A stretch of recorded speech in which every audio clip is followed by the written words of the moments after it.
د خوست د جامعه دارالعلوم فاروقیه احمد آباد خیرو مستربل مدرسې څخه د حفظ القرآن د فراغت او دستربندۍ یادو مراسمو کې امارتي چارواکو د بېلابېلو مدرسو علما کرامو مدرسینو شیوخو او په سلګونه ګډونوالو برخه اخیستې وه. د خوست د پوهنې رئیس شته امنیت ته په اشاره وویل اوس تر بل هر وخت دیني او عصري زده کړو ته زمینه برابره شوې ده. طلبه مجاهدین اهل الدین اهل الاسلام خلک دلته درې کسانه شو کېناستلی.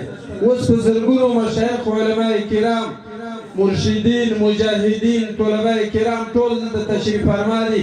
په ازادۍ کې بمبار نسته، چاپه نسته، جنازه نسته، بندیخانه نسته، پاټک نسته، دا ټولې مسلې نسته.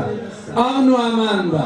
عوام سپین ږیري مشران د قوم علماء کرام چې څومره ټول باید په دې باندې کوشش چې پروردګار عالم ډېر ښه وخت راوستلی.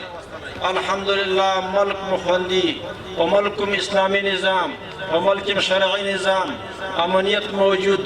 هغه د فرنګیانو بچیان چې کوم وو هغوی زوال د هندوستان او د بری صغیر نه چې شوی ده دا تقریبا 160 کاله شاوخوا مخکې شوی.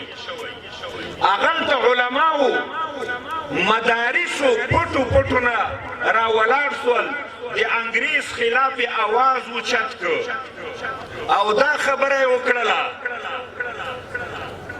دې علماو چې د انګریزان نور دلته نه غواړو، دوی دې د موږ د خاورې نه ووځي.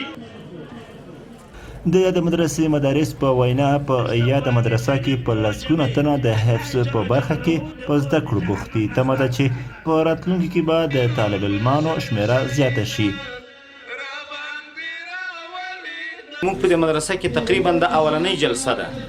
دې نه مخکې په روز کالم د موږ حافظان وو، موږ تیارسۍ کړی وو، بیا مو مشوره دا راغله چې آینده کال ته لږ زیات سي.